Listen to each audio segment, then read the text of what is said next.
Halo, salam dan bahagia. Hari ini kita akan membahas terkait tentang kondisi kerja dan psikologi kerekayasaan. Ya, mungkin teman-teman sudah punya gambaran karena dulu di pertemuan awal banget saya sudah membahas terkait tentang kondisi kerja dan psikologi kerekayasaan ini gitu ya.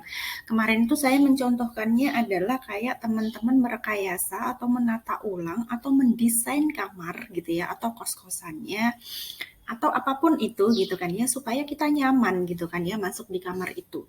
Nah, sama di dalam organisasi juga seperti itu ya. Jadi memang kaitannya nanti kalau teman-teman dapat mata kuliah ergonomi gitu ya. Terus apalagi bagaimana tata ruangnya gitu ya. Jadi dalam psikologi itu namanya kayak semacam direkayasa supaya memang warna ruangannya, warna catnya itu bisa meningkatkan produktivitas. Kita tahu ya ada warna-warna tertentu itu yang memang bisa meningkatkan mood gitu ya, bisa meningkatkan motivasi gitu ya, karena dia punya pengaruh misalnya kayak warna merah itu kan warna berani gitu ya, jadi bisa meningkatkan keberanian kita gitu ya, atau uh, adrenalin kita supaya bisa bekerja lebih lebih baik lagi gitu ya.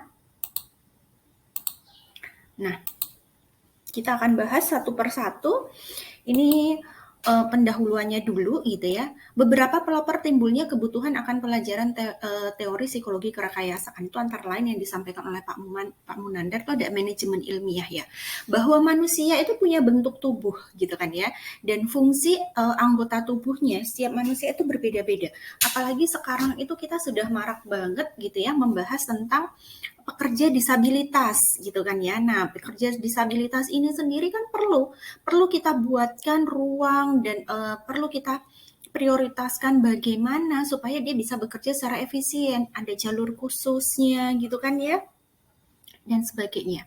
Nah, jadi awalnya juga ada analisis gerak dan waktu. Contohnya bagaimana kita mengurangi gerakan tangan dan lengan yang tidak perlu gitu misalnya ya pada tukang tembok, tukang batu itu awalnya di sana untuk studi analisis gerak. Baru ada kondisi kerja. Kita ngomongin kalau kondisi kerja itu mungkin banyak sekali teman-teman PIO yang sudah meneliti tentang kondisi kerja, iklim gitu ya, bahwa penerangan cahaya, suhu, lama kerja dan kebisingan itu mempengaruhi kinerja seseorang. Jadi bagaimana ini direkayasa sedemikian rupa, diberikan lampu, ada AC di sana, terus lama kerja yang kita tahu adalah 8 jam dalam dalam sehari gitu ya, tingkat kebisingan mungkin ada yang perlu pakai earphone gitu kan ya, ada yang perlu pakai pelindung telinga supaya memang ketika dia bekerja itu tidak terganggu sehingga produktivitasnya memang kembalinya adalah ke produktivitas kerjanya itu akan semakin bagus. Nah, psikologi kerekayasaan ini sendiri gitu ya, bersebetulnya itu lebih dikenal sebagai engineering psychology gitu ya, di mana istilah ini tuh berdekatan banget dengan bagaimana human factor engineering-nya. Human engineering-nya, biomekanik, ergonomik, dan psikoteknologi juga psikologi eksperimen terapan.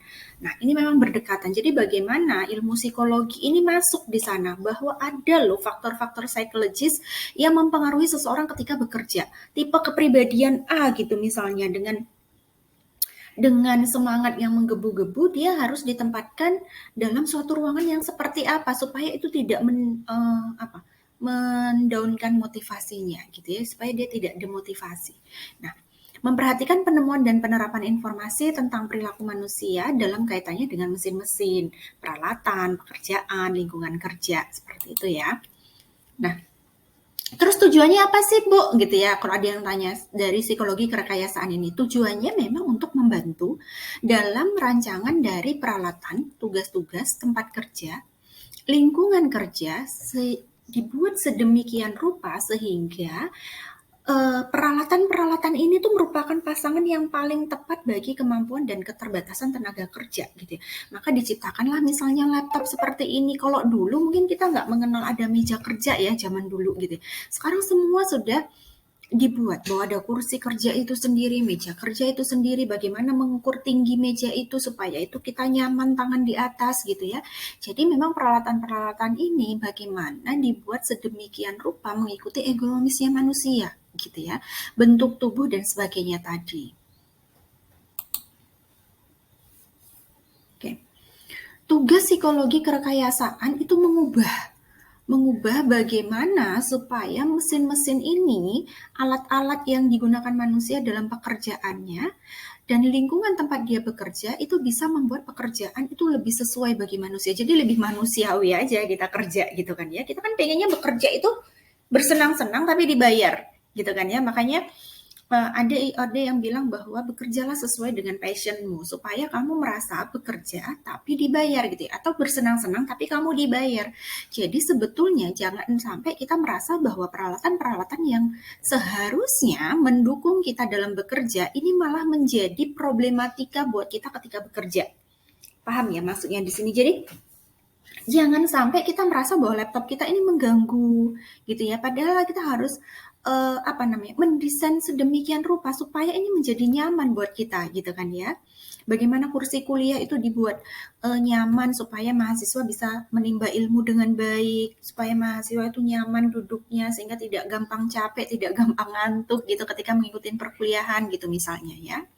Nah, sama ketika kita ngomong di perusahaan juga gitu, apalagi tipikal yang pekerja itu di balik meja, yang dia 8 jam sehari di belakang meja, di depan komputer, itu memang dibuat sedemikian rupa. Makanya ada kacamata baca dibuat gitu ya, ada layar dengan sinar biru gitu kan ya. Apa sih sekarang sudah ada kacamata fotokromik gitu kan dibuat, itu adalah untuk menunjang supaya memang mata ini tidak gampang lelah gitu ya, karena ada sinar biru tadi gitu kan. Jadi memang kalau kita ngomongin psikologi kerekayasaan gitu ya, atau kerekayasaan itu sendiri itu adalah bagaimana kita mendesain atau perusahaan itu mendesain agar ruangan-ruangan di tempat kerja yang dia buat itu memang nyaman dan sesuai bagi manusia yang akan bekerja di sana gitu ya. Nah, psikologi kerekayasaan itu sendiri membahas apa aja sih? Ada analisis waktu dan gerak. Ya, jadi memang waktunya, karena kita tahu bahwa kita itu 8 jam dan 40 jam seminggu gitu kan ya. Jadi analisis waktunya dan geraknya dilihat. Jadi ketika kita berdiri, ketika kita berjalan, makanya itu ada kabel, itu ada penutup kabelnya supaya tidak terjadi di sana setrum atau keserimpet ya. Keserimpet tuh bahasanya apa sih? Ya itulah ya. Jadi kita jalan kena kabel bisa aja jatuh gitu kan ya. Jadi memang dibuat sedemikian rupa, ditata sedemikian rupa sehingga memang tidak membahayakan, tetapi malah membantu gitu ya. Baru ukuran tata dan letak. Ya kan? Ukuran ruangannya ini juga dibuat sedemikian rupa sehingga karyawan itu nyaman. Jadi ketika dia misalnya tangannya harus bergerak mengambil sesuatu itu nggak nabrak, nggak nubur tembok, nggak nubur teman sebelahnya gitu ya. Bayangkan kalau ruangannya kecil, padahal peralatannya banyak gitu kan ya. Itu akan rentan untuk terjadi gesekan dan orang nggak nyaman kalau umpek-umpekan gitu ya. Nah, pengaturan tempat kerja ini akan diatur. Makanya teman-teman mungkin memahami bahwa setiap divisi itu akan dibeda-bedakan karena kalau enggak itu akan campur aduk, ya kan? Campur aduk antara divisi A dengan divisi B, padahal mungkin ada berkas-berkas rahasia di sana. Baru ada warna dinding, ya kan? Dibuat sedemikian rupa memang warna dinding itu nyaman gitu ya. Ada warna-warna tertentu yang memang mempengaruhi psikologis dari seseorang, ya. Warna putih misalnya agar terkesan ruangannya itu luas gitu ya. Ada warna-warna lain, nanti teman-teman bisa searching karena nanti akan kita bahasnya cuma sedikit tentang psikologi warna gitu ya. Baru kondisi kerja, ada iluminasi atau penerangan. Bayangkan kalau kita bekerja ruangannya itu gelap gitu kan ya, atau remang-remang gitu ya. Itu kan akan mengganggu sekali, apalagi kalau misalnya kita butuh penerangan yang maksimal karena kita berkaitan dengan membaca gitu ya, kita membuat file dan sebagainya. Baru ada kebisingan. Tingkat kebisingan itu diatur. Makanya ada beberapa ruangan itu yang dibuat memang kedap udara, kedap suara gitu kan ya. Sehingga memang tidak mengganggu ya. Makanya biasanya ruang produksi itu jauh dari office-nya. Karena memang biasanya ruangan produksi itu yang paling sering terjadi kebisingan. Namanya dia memproduksi ya kan. Baru musik dalam bekerja diperlukan nggak gitu kan ya. Atau kalau misalnya ada orang-orang yang terbiasa mendengarkan musik gitu ya, dia harus menggunakan earphone gitu ya, headset gitu ya, sehingga tidak mengganggu yang lain karena bisa jadi selera musiknya berbeda. Suhu ruangan itu ya sangat penting karena kalau dalam kondisi panas orang itu akan mudah untuk naik emosinya, adrenalinnya naik, panas, emosi gitu kan ya, padahal dia harus bekerja di situ 8 jam. Baru bagaimana dengan distribusi jam kerja? Ini juga perlu diperhatikan, ya kan, distribusi jam kerja. Jadi orang itu tidak bisa bekerja berturut-turut 8 jam itu, tapi ada 1 jam untuk jeda istirahat, gitu ya, supaya energinya bisa kembali. Nah, ini yang kita bahas tadi terkait dengan warna. Ada banyak pengaruh warna terhadap psikologi manusia dan ini juga sudah banyak sekali diteliti. Misalnya kayak biru dan hijau itu adalah warna santai dan warna tenang. Ya kan? Merah itu adalah warna yang merangsang gitu ya, karena memang dia berani merangsang kita untuk mempunyai keberanian gitu ya. Kuning dan orange ini meningkatkan perhatian dan kesiapsiagaan. Makanya kalau teman-teman lihat sebetulnya pembatas-pembatas jalan itu kebanyakan warnanya orange karena itu memang lebih mudah untuk dilihat gitu ya. Atau seragam SARS, BPPD gitu itu warnanya memang cenderung orange. Tukang parkir juga biasanya pakai orange gitu ya. Memang itu warna yang meningkatkan perhatian dan kesiapsiagaan. Baru ada warna abu-abu gitu ya. Orang kalau di zona abu-abu gitu ya antara iya dan tidak gitu ya. Makanya ada warna depresi disebutnya. Putih gitu ya, ada putih juga. Sekarang udah banyak ya pilihan warna ya, ada putih pudar, putih putih tulang dan sebagainya. Ini memang sering dipakai untuk kesannya itu luas kalau warna putih karena memang dia kesannya lebar dan kena cahaya itu kan dia jadi lebih terang gitu ya. Jadi terkesannya jadi lebar. Nah, ini adalah warna dan juga efeknya gitu ya. Tadi kita udah bahas sekilas, nanti teman-teman bisa baca sendiri terkait efek warna gitu ya. Nah, baru yang berikutnya bising. Ini juga harus direkayasa karena akibat dari bising yang tinggi itu bisa menimbulkan perubahan fisiologis kita. Karena kita kalau terlalu bising gitu, kadang kan kita naik ya adrenalinnya, emosinya naik gitu. Dan karena kita dipaksa untuk ngomong juga lebih keras lagi. Semakin bising yang diterima oleh telinga kita, itu semakin kita meningkatkan intonasi suara. Nah, mereka yang bekerja dalam lingkungan yang cenderung bising ini akan lebih agresif, penuh curiga, cepat jengkel dibanding mereka yang bekerja di lingkungan yang sepi. Makanya ketika terjadi ketika kita meditasi, healing gitu itu kan mencari tempat-tempat yang memang menyejukkan, sepi gitu kan ya. Me time-nya itu di tempat yang misalnya di tepi pantai, di gunung gitu misalnya ya, dengan udara yang sejuk, angin sepoi-sepoi gitu kan ya, yang buat terus jadi ngantuk. Oke, musik dalam bekerja. Sejak tahun 1940 sebetulnya sudah banyak perusahaan dari Amerika gitu ya mulai memperdengarkan musik yang mengiringi latar belakang karyawan untuk bekerja karena memang dipercaya ada beberapa musik gitu ya yang memang itu bisa meningkatkan produktivitas. Mungkin nanti kalau teman-teman tertarik nih penelitian gitu ya bisa eksperimen dengan alat musik apa sih yang bisa meningkatkan motivasi belajar mahasiswa gitu misalnya. Ya kan? Karena memang dipercaya kayak musik-musik jazz, Mozart gitu-gitu tuh memang bisa meningkatkan kecerdasan, produktivitas dan sebagainya. Gitu ya.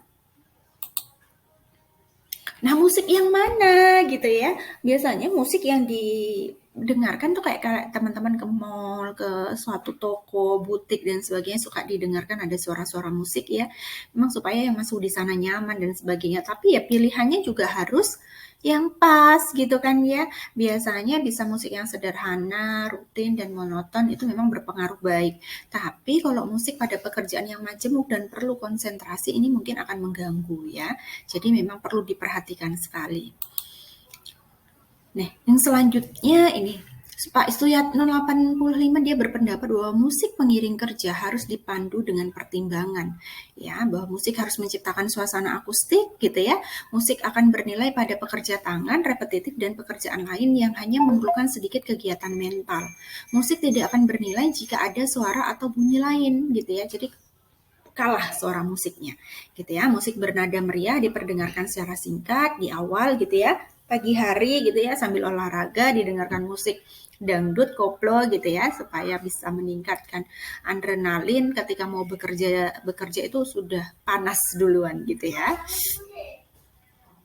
Oke, yang berikutnya adalah kondisi lama waktu kerja. Ini juga perlu direkayasa bahwa orang itu bekerja 40 jam dalam seminggu, 6 atau sampai 5 hari.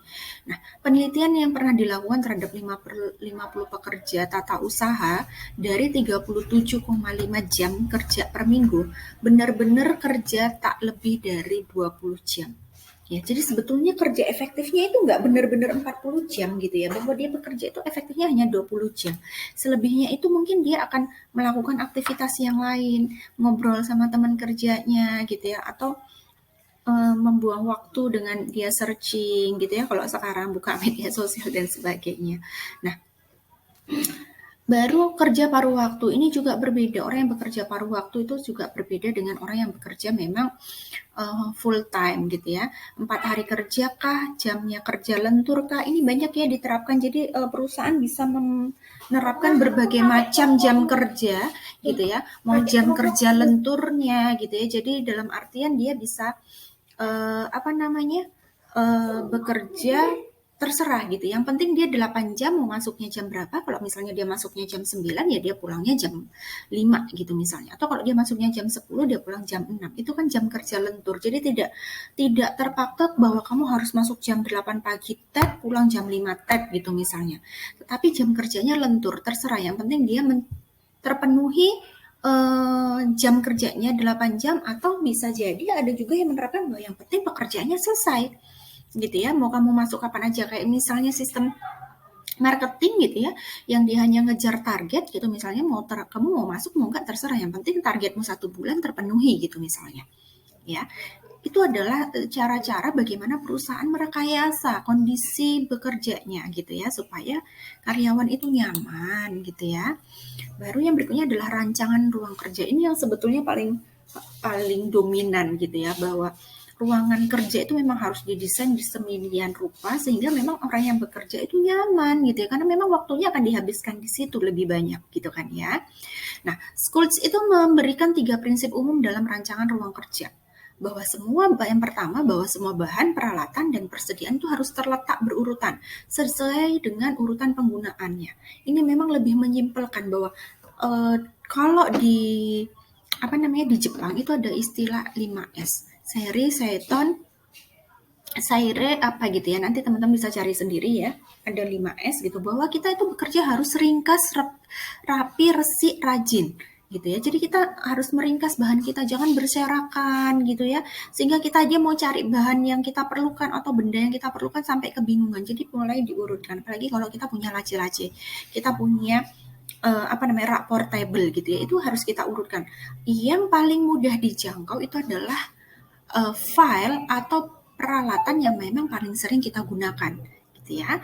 Yang kedua, alat-alat harus diletakkan sedemikian rupa sehingga mereka siap untuk diambil. Jadi kita harus benar-benar rapi. Kalau kita rapi itu kan enak ya. Jadi kita butuh ini udah tahu dia di urutan berapa. Atau bahkan ada yang mungkin kalau cewek-cewek ya suka menamai gitu ya, bukunya dikasih pembatas, jadi halaman ini tuh membahas ini, ditulisin gitu ya. Biasanya kalau cewek-cewek suka rapi. Sama ini kayak teman-teman di menata di rumahnya gitu atau di kos-kosannya lemarinya. Pasti dibedakan dong, mana nih yang baju pakaian dalam, pakaian harian gitu kan ya, atau pakaian yang khusus untuk dibuat kuliah. Itu kan dibeda-bedakan sehingga tidak campur aduk di sana dan sulit memilihnya. Tapi kalau cowok-cowok ini kadang jarang ya, tapi biasanya yang rapi kayak gitu cewek. Tapi ada juga cowok yang rapi gitu ya, sehingga dia ketika memerlukan barang tersebut itu lebih mudah untuk mengambilnya gitu ya. Baru yang ketiga, semua suku cadang dan alat-alat harus berada dalam jarak raih dan mudah dan menyenangkan. Dalam artian ya kita gampang meraihnya, tidak perlu harus sampai kita jalan terlalu jauh untuk mengambil itu tadi gitu ya. Peralatannya kita kalau bisa sih memang bisa diraih tangan gitu ya. Misalnya kita duduk butuh apa-apa itu bisa gitu. Makanya kebanyakan meja kerja itu pasti punya laci, ya kan? Gitu. Baru yang berikutnya adalah penyajian informasi. Ini menurut Pak Munandar, kita bisa menyajikan informasi yang ingin kita sampaikan melalui peraga visual, peraga auditori. Jadi kayak kita nih kuliah gitu kan ya, dibuat nyaman dengan game Meet yang dia gratis, bisa digunakan kapan saja gitu ya, bisa di-record dan sebagainya gitu kan ya. Selama sinyalnya mendukung sih nggak masalah kan gitu ya. Jadi kita bisa menggunakan berbagai macam alat. Nah, alat kendali ini gunanya untuk apa? Juga harus direkayasa karena memang alat ini akan mencocokkan alat kendali dengan anggota tubuh, gitu ya. Contoh ketika kita menggunakan mouse itu kenapa dia ada klik kanan, klik kiri, klik kanan itu untuk apa gitu ya? Itu memang sudah berdasarkan penelitian ya bahwa nyamannya itu seperti itu sehingga kita akan bingung ketika mouse ini nanti misalnya crash gitu ya, kok klik kanan jadi klik kiri gitu misalnya, ya. Karena memang disesuaikan kayak bentuk mouse gitu ya, kayak gini itu memang disesuaikan supaya memang nyaman di tangan gitu ya, kecil dan sebagainya gitu misalnya. Atau mencocokkan gerakan dari persneling, kenapa persneling mobil itu ada di sisi kiri gitu kan ya, karena tangan kanan kita lebih fokus untuk disetir gitu misalnya. Baru bagaimana mencocokkan dengan lingkungan kerja, contoh misalnya lingkungan kerja panas maka tuas pengendali harus tahan panas. Bayangkan kalau misalnya lingkungan kerjanya panas, tuas pengendalinya juga panas kan, itu akan sangat merepotkan dan bisa terjadi kecelakaan kerja kan gitu. Nah, arah agar sesuai dengan kebiasaan, kayak contohnya keran air gitu ya kan. Karena itu biasanya dibuat memang untuk orang-orang yang memang normal tangan kanannya, bukan yang kidal gitu ya. Makanya yang kidal yang paling susah untuk menyesuaikan gitu ya. Itu benar-benar harus disesuaikan. Jadi jangan sampai kadang kan kita suka bingung ya kok buka pintunya kebalik arah gitu kan ya.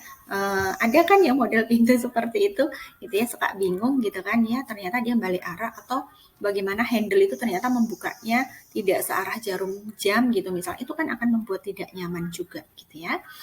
Nah, kurang lebih seperti itu yang kita bahas ya. Teman-teman bisa bertanya. Halo, salam dan bahagia. Hari ini kita akan membahas terkait tentang